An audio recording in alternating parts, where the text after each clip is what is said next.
उत्तराखंड में आप सभी का स्वागत है और मैं हूं आपके साथ रूपाली शर्मा। तो चलिए बुलेटिन की शुरुआत करते हैं। प्रदेश के मुख्यमंत्री पुष्कर सिंह धामी हल्द्वानी पहुंचे और उन्होंने भीमताल बस हादसे में घायल हुए लोगों का सुशीला तिवारी अस्पताल में जाकर हालचाल जाना। मुख्यमंत्री पुष्कर सिंह धामी ने चिकित्सकों से घायलों को बेहतर उपचार दिए जाने के निर्देश दिए। साथ ही उन्होंने सड़क हादसे में मारे गए लोगों के प्रति गहरी संवेदना व्यक्त की। मुख्यमंत्री ने सड़क हादसों को रोकने के लिए हर स्तर पर प्रभावी कदम उठाए जाने की बात कही, जिससे भविष्य में इस तरह की घटनाएं दोबारा से ना हो सके।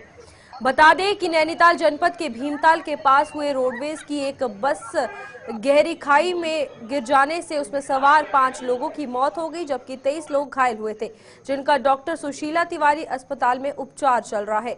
वहीं 2 गंभीर मरीजों को उपचार के लिए ऋषिकेश एम्स के लिए एयरलिफ्ट किया गया है। देखिए, सभी घायलों को जो ज़रूरी इलाज है वो यहाँ पर हो रहा है और जिनको हायर सेंटर रेफ़र करने की आवश्यकता है या जिनको और बड़े संस्थान में ले जाने की आवश्यकता है उनको ले जाया जा रहा है। 2 यहाँ से अभी तक हेली से 2 लोगों को यहाँ से ले जाया जा चुका है। अन्य भी जो 3-4 लोग और हैं जिनको एम्स ऋषिकेश ले जाना है, अन्य हायर सेंटर ले जाना है, उसके लिए डॉक्टर वहाँ से आ गए हैं। वहाँ के विशेषज्ञ श्री मधुर उनियाल और उनकी टीम यहाँ पर आई हुई है। थोड़ा विजिबिलिटी कम है, विजिबिलिटी ठीक होते ही उनको ले जाया जाएगा और हमारा पूरा प्रयास है कि सभी जल्दी से जल्दी स्वस्थ हों और उनका समुचित इलाज हो।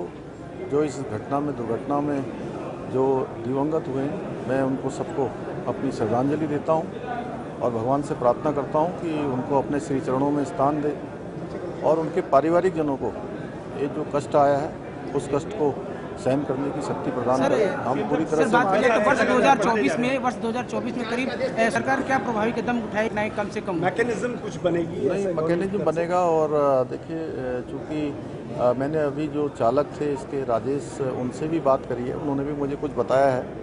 तो ऐसे वाहन जो बिना किसी लाइसेंस के आते हैं या अन्य स्थानों से आकर अनियंत्रित रूप से गाड़ियां चलाते हैं, उन पर पूरी तरह से नियंत्रण करने के लिए हम पूरी निर्देश देंगे कि ठीक प्रकार से सब लोग जो भी आए। उत्तराखंड स्वास्थ्य विभाग में पिछले लंबे समय से गैर हाजिर चल रहे 158 डॉक्टरों की सरकार ने सेवाएं समाप्त कर दी है। सरकार की इस एक्शन के बाद अब खाली हुए पदों पर उत्तराखंड चिकित्सा सेवा चयन बोर्ड के माध्यम से जल्द ही नई भर्ती की जाएगी। वहीं राज्य के स्वास्थ्य मंत्री डॉक्टर धन सिंह रावत ने बताया कि लंबे समय से गैर हाजिर चल रहे 158 डॉक्टरों की सेवाएं समाप्त कर दी गई है। इन चिकित्सकों के अनुपस्थित रहने से स्वास्थ्य सेवाओं पर प्रतिकूल प्रभाव पड़ रहा था। लापरवाह व गैर हाजिर कर्मचारियों को बख्शा नहीं जाएगा।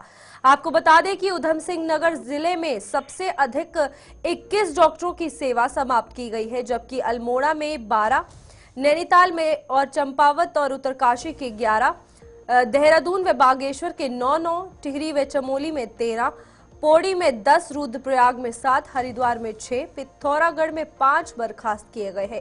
इसके अलावा विभिन्न अस्पतालों के 20 और डॉक्टरों को भी बर्खास्त किया गया है। तो आप देख सकते हैं गैर हाजिर डॉक्टरों पर सरकार का ये बड़ा एक्शन है और कहां पर कितने डॉक्टर बर्खास्त हुए हैं ये आपको बताते हैं। सबसे पहले आपको बता दें, उधम सिंह नगर में 21 डॉक्टर बर्खास्त कर दिए गए हैं गैर हाजिर होने की वजह से। अल्मोड़ा में 12 डॉक्टरों की सेवा को समाप्त किया गया है। नैनीताल में 11 डॉक्टर बर्खास्त किए गए हैं। चंपावत में 11 डॉक्टरों की सेवा समाप्त की गई है।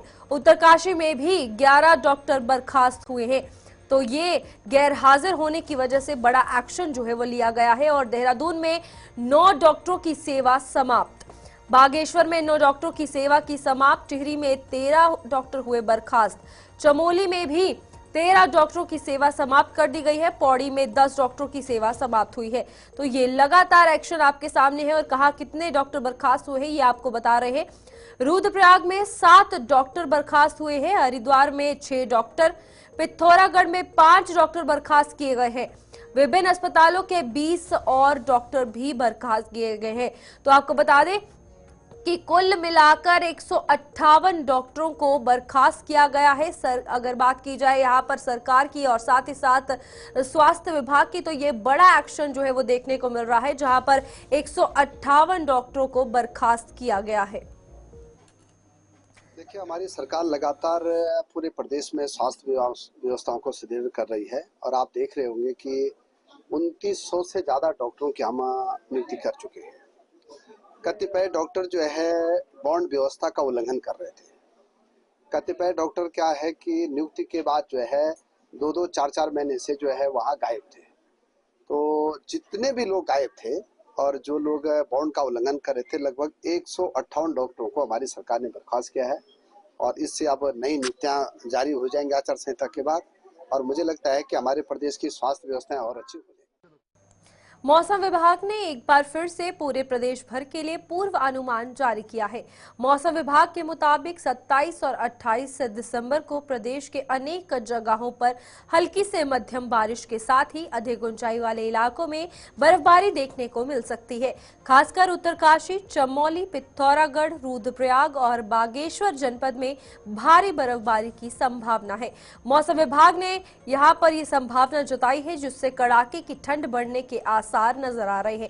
मौसम विभाग के निदेशक विक्रम सिंह ने कहा कि पश्चिमी विक्षोभ सक्रिय होने के कारण प्रदेश में एक बार फिर से मौसम का मिजाज बदलने के आसार है, जिसके चलते 27 और 28 दिसंबर को प्रदेश में बारिश और बर्फबारी देखने को मिल सकती है।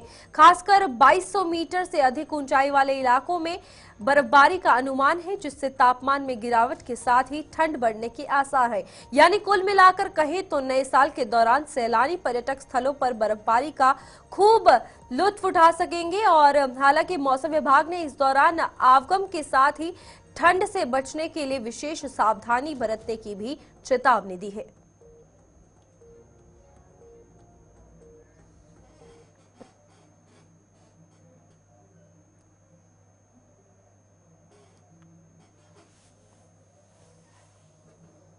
देखिए, उत्तराखंड के लिए जैसे पहले भी बोला था कि 27 और 28 को एक पश्चिमी विक्षोभ फिर से निकलेगा और उसकी वजह से भी जो बर्फबारी है या फिर बारिश है वो प्रदेश में देखने को मिलेगी।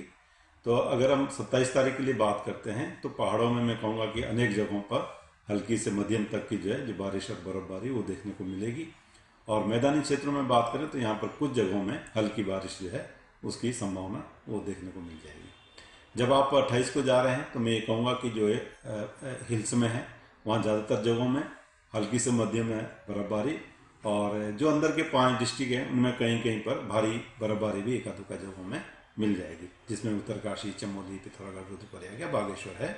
तो आप देखेंगे कि जो इनके 2500 मीटर या उससे अधिक ऊंचाई के जो क्षेत्र हैं तो उनमें कहीं कहीं पर भारी बर्फबारी भी इन अंदर के डिस्ट्रिक्ट में मिलेंगी। और डिस्ट्रिक्ट की बात करें तो जो 2200 मीटर या उससे अधिक ऊंचाई के जो क्षेत्र हैं वहाँ पर बर्फबारी मिलेगी 27 को भी और 28 को भी।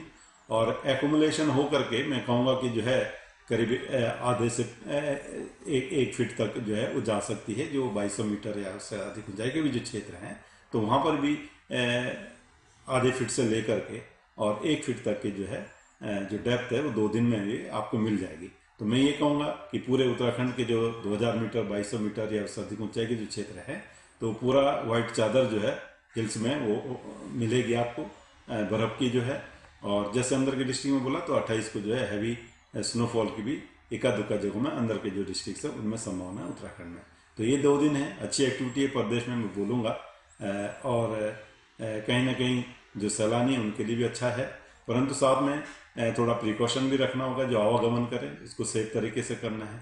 दूसरा ये है कि जो रास्ते भी कहीं कहीं पर जो 1-2 फीट जहाँ बर्फ़ गिरेगी और जहाँ हैवी स्नोफॉल अंदर के डिस्ट्रिक्ट में तो जो 2500 मीटर्स के ऊपर के खासकर है जो एरिया है वहाँ पे कहीं ना कहीं जो आवागमन में भी दिक्कत रहेगी। तो अगर आप ऐसी जगहों पे जा रहे हैं तो आपको चाहिए कि आपको 2-3 दिन का गैप एक समय लेके जाएं कि एकदम आप अगर नहीं निकल पाते हैं तो आपको रुकने की जो व्यवस्था वो होनी चाहिए। तो इस तरह का चीज़ों को भी ध्यान में रखना है। और इवन जो 2200-2500 मीटर के आसपास के भी जो एरियाज हैं जो जिसमें कि देहरादून के, मसूरी है, उसके आसपास के हैं या इसी तरह टेहरी है या उधर जाएंगे नैनीताल वगैरह है तो उनमें भी 2200-2500 के बीच के एरिया भी आएंगे। तो उनमें भी कहीं ना कहीं जो है अगर 1-1.5 फीट तक बर्फबारी है तो वो भी जो है आवागमन में दिक्कत करता है। तो वो चीज़ को ध्यान में रखते हुए आवागमन करना चाहिए। तो मैं ये कहूँगा कि 2 दिन जो है अच्छी बर्फबारी जो है और अच्छी बारिश जो है हल्की मध्यम तक की वो प्रदेश में वो मिलने वाली है। सर्दी का मौसम चल रहा है, ऐसे में समय समय पर स्वास्थ्य विभाग के द्वारा गाइडलाइन जारी की जाती है। सर्दी से बचने के लिए लोगों से कहा जाता है।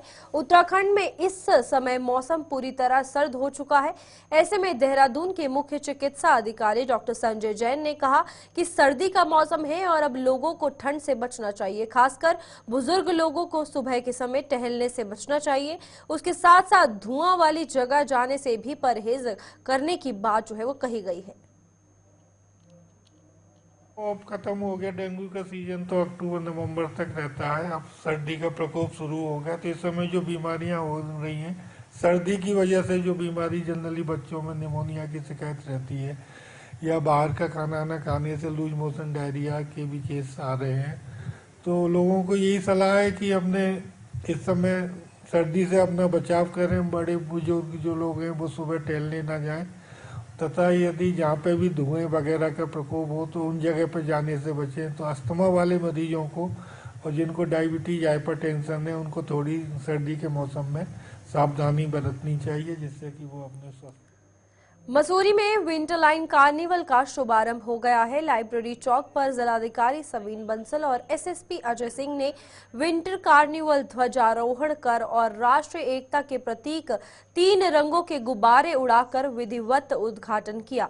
इस दौरान उन्होंने नगरपालिका द्वारा संचालित कई नए वाहन जैसे पशु वाहन, गोल्फ कार्ट, शटल सेवा वाहन, विद्युत वाहन के साथ ही लोकल बस को हरी झंडी देकर जनता को समर्पित किया।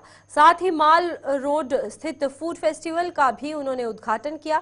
इस मौके पर जिलाधिकारी सवीन बंसल ने कहा कि विंटर लाइन कार्निवल से जहां पर्यटकों के लिए मनोरंजन होगा, वहीं इससे शहर के व्यापार में भी वृद्धि होगी।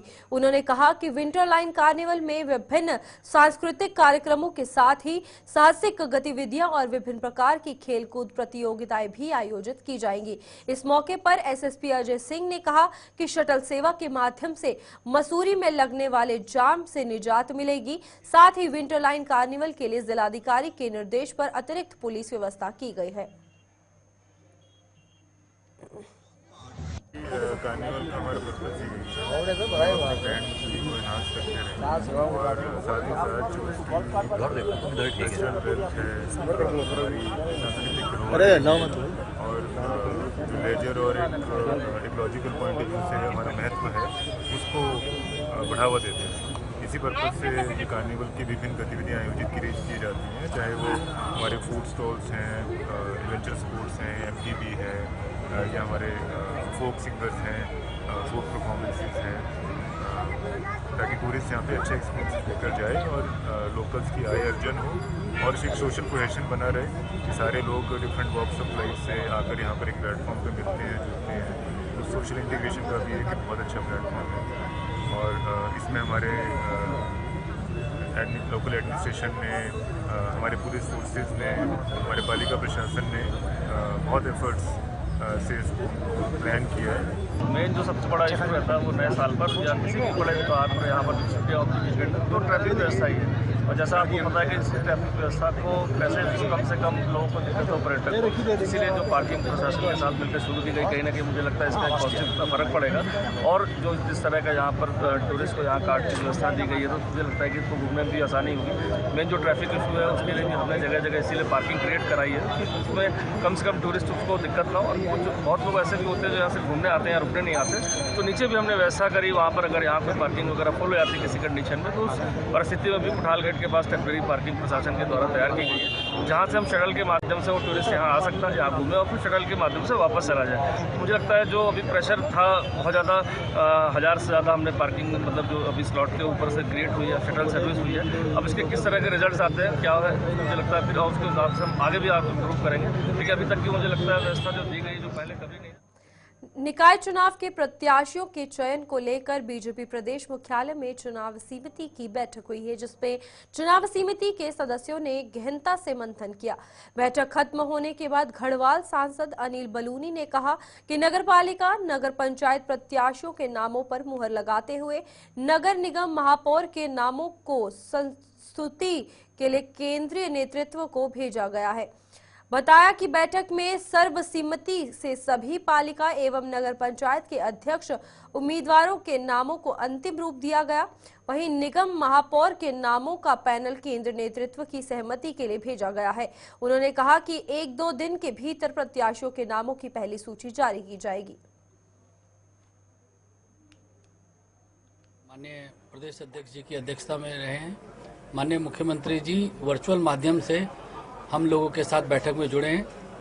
हमारे भारतीय जनता पार्टी के राष्ट्रीय महासचिव जो कि उत्तराखंड के प्रभारी हैं दुष्यंत गौतम जी और सह प्रभारी रेखा जी भी बैठक में रही हैं और सब लोगों में चुनाव को लेकर हमारी जो सभी नगर निगम की सीटें हैं और नगर पालिका और नगर पंचायत की सीटें हैं उनको लेकर विस्तृत चर्चा सब लोगों के बीच में हुई है और लगातार पिछले 3-4 दिन से और मैं ये कहूँ कि पिछले कई दिनों से एक प्रक्रिया भारतीय जनता पार्टी के अंदर चल रही थी, क्योंकि हमारी पार्टी ही एक ऐसी पार्टी है जो कि लोकतांत्रिक तरीके से कार्य करती है और तमाम नगर निगम के क्षेत्रों में जाके, नगर पालिकाओं, नगर पंचायतों में जाके बहुत विस्तृत स्तर पर कई हजार कार्यकर्ताओं से बातचीत के उपरांत कुछ नाम जो आए हैं उन लोगों पर चर्चा हुई है। बैठक में भी विस्तार के साथ चर्चा हुई है। प्रत्याशियों के नामों के चर्चा के साथ साथ किस प्रकार से चुनाव में हमको आगे जाना है उस पर भी चर्चा हुई है और बहुत ही सकारात्मक फीडबैक है। यह भी चर्चा हुई है कि हर जिले में और हर जगह पर किस तरह का माहौल है। जो तमाम फीडबैक है, जो आकलन आया है, भारतीय जनता पार्टी के पक्ष में एक बड़ा जबरदस्त माहौल है। हमारे आकलन के हिसाब से हम अधिकांश स्थानों पर एक पहले से ज़्यादा अभूतपूर्व जीत की ओर भारतीय जनता पार्टी बढ़ रही है और बैठक में यही चर्चा हुई है कि किस प्रकार से इस जीत को और आगे बढ़ाया जाए और अच्छे तरीके से भारतीय जनता पार्टी जीते, इस सब पर चर्चा हुई है। आने वाले 1-2 दिनों के अंदर जो प्रत्याशियों के चयन की प्रक्रिया वो भी पूरी हो रही है और बहुत जल्दी ही आने वाले 1-2 दिनों में हम लोग अपने प्रत्याशियों की घोषणा करने की शुरुआत। काशीपुर के राजकीय पॉलिटेक्निक कॉलेज में नगर निकाय चुनाव के लिए आज से नामांकन प्रक्रिया शुरू हो रही है, जिसके लिए प्रशासन ने सभी तैयारियां पूरी कर ली है। मेयर, अध्यक्ष और पार्षद पद के नामांकन के लिए अलग अलग व्यवस्था की गई है। यहां सभी नॉमिनेशन पॉलिटेक्निक कॉलेज परिसर में ही होंगे। सुरक्षा के मद्देनजर परिसर के बाहरी और भीतरी हिस्सों में बैरिकेडिंग लगा दी गई है। आरओ चंद्र सिंह हेमलाल ने बताया कि राजकीय पॉलिटेक्निक कॉलेज काशीपुर में नामांकन प्रक्रिया को लेकर सारी तैयारी कर ली गई है। यहां पर काशीपुर, जसपुर, महुआ डाबरा, महुआ खेड़ागंज के उम्मीदवार नामांकन करेंगे। इसके साथ सुरक्षा की दृष्टि से पर्याप्त पुलिस बल भी मौजूद रहेगा। वहीं निरीक्षण करने पहुंचे काशीपुर उपजिलाधिकारी अभय प्रताप सिंह ने बताया कि नामांकन फॉर्म की बिक्री प्रारंभ हो चुकी है। नगर निकाय चुनाव के लिए 27 से 30 दिसंबर तक पूर्वाह 10 बजे से उपरांत 5 बजे तक सभी प्रत्याशियों के नामांकन पत्र प्राप्त किए जाएंगे। उन्होंने कहा कि आचार संहिता का उल्लंघन करने पर संबंधित धाराओं के अंतर्गत कार्रवाई की जाएगी। 27 दिसंबर 2024 से नामांकन की प्रक्रिया प्रारंभ है और इसकी पूरी तैयारी जो राजकीय पॉलिटेक्निक कॉलेज है उस काशीपुर में यहाँ पे सारी व्यवस्थाएं की गई हैं और यहाँ पे पर्याप्त पुलिस बल भी तैनात रहेगा और हर उसमें उसके जो नाम निर्देशन पत्र भेजने के लिए अलग से हमने काउंटर बनाए हैं, जिसमें कोई असुविधा कोई कैंडिडेट को न हो, उसके लिए यहाँ पर व्यवस्था है। और नाम निर्देशन प्रपत्र जो रिसीव किए जाएंगे कल 10 बजे से 27 तारीख को 10 बजे से प्रारंभ होगा, जो 5 बजे तक चलेगा और अगले दिन भी ये 30 तारीख तक कंटिन्यू यही प्रक्रिया रहेगी। और उम्मीदवारों से यही अपेक्षा है कि क्योंकि कम समय है इसमें, तो वो शुरू के दिन से ही अपना नॉमिनेशन करें तो बेहतर रहेगा। और यहाँ पे वैसे सारे पर्याप्त मात्रा में हमारे पास नाम निर्देशन पत्र हैं और क्षेत्रों के यहाँ पे जो नामांकन होना है, एक तो नगर प्रमुख काशीपुर के, नगर निगम काशीपुर के नगर प्रमुख का, और दूसरा इसके जो पार्षदों का है उसके लिए भी अलग आरओ नियुक्त है, और नगर पालिका जसपुर और के लिए भी अलग आरओ नियुक्त है, और नगर पंचायत महुआ डाबरा और महुआ खेरागंजी के लिए भी अलग अलग आरओ है, लेकिन होगा इसी राजकीय पॉलिटेक्निक कॉलेज। पार्टियों के साथ बैठक कर ली गई है। बैठक में उनको कब से नामांकन, उनके प्रपत्र कहाँ मिलेंगे नामांकन के, और कब से कब तक नामांकन करना है, कब स्क्रूटनिंग होनी है, कब सिंबल अलॉटमेंट है, कब नाम वापसी है, इलेक्शन और कब काउंटिंग है, इन सारी चीज़ों की जानकारी सारे पॉलिटिकल पार्टियों को दे दी गई है। अब इसी के क्रम में जो भी उनमें जो आचार संहिता भी लागू है, इसके भी उनको बता दिए गए हैं कि उनको आवेदन करना है तो उनका पॉइंट ऑफ कांटेक्ट पर्सन कौन होगा। इसके लिए हमने अपने कार्यालय से एक व्यक्ति को डिप्यूट भी कर रखा है, और उनको सारी प्रक्रिया भी बता दी है कि किससे क्या रहेगा और कैसे अनुपालन करेंगे। इसके साथ उनसे ये भी अनुरोध किया गया है, क्योंकि जो आयोग की गाइडलाइंस है कि किसी भी सरकारी संपत्ति पर किसी प्रकार की प्रचार सामग्री उनको नहीं लगानी है, और अगर कहीं भी उल्लंघन होता है आचार संहिता का तो उस पर जो उसमें सुसंगत धाराएं हैं, जो नियम है, उनके तहत उन पर कार्रवाई भी की जाएगी। सारी जानकारी पॉलिटिकल पार्टीज को दे दी गई है।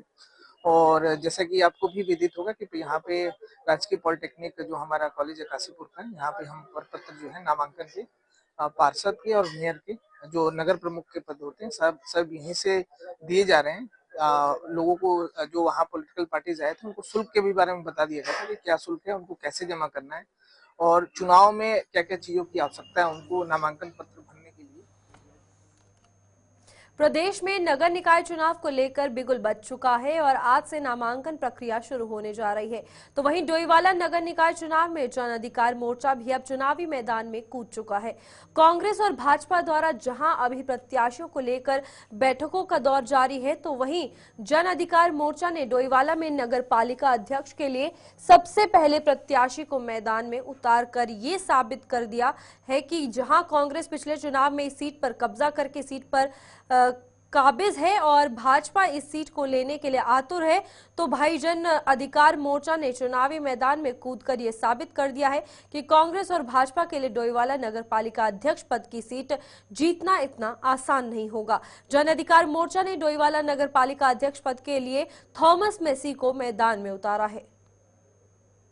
में या हमारे देश में संविधान का जिंदा रहना और लोकतंत्र का जिंदा रहना ये जरूरी है, और लोकतंत्र और संविधान जिंदा तभी रह सकता है जब सबको अपना अपना किसी भी फील्ड में कार्य करने का अधिकार हो। उसी की तर्ज पे अभी जिस तरीके से प्रदेश में 4 दिन पहले नगर निकाय चुनाव को लेकर अधिसूचना जारी हो गई है, तो सभी दल अपनी अपनी पार्टियां अपने अपने संगठन से अपने अपने मोर्चों से सब लोग कोशिश करते हैं चुनाव में, तो उसी की तर्ज पर हमारा भी जो। चलिए, उत्तराखंड की इस बुलेटिन में इतना ही। खबरों का सिलसिला जारी रहेगा, आप जुड़े रहिए गुलिस्तान न्यूज के साथ।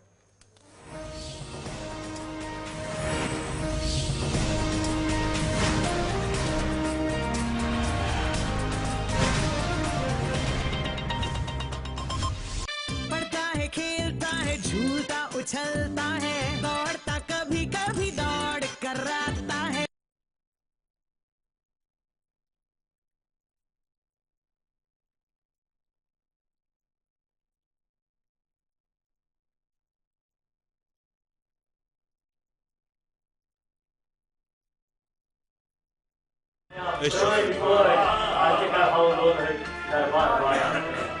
आदम छु अजब ज़ात त्युथ ज़ हैरतन सपदक।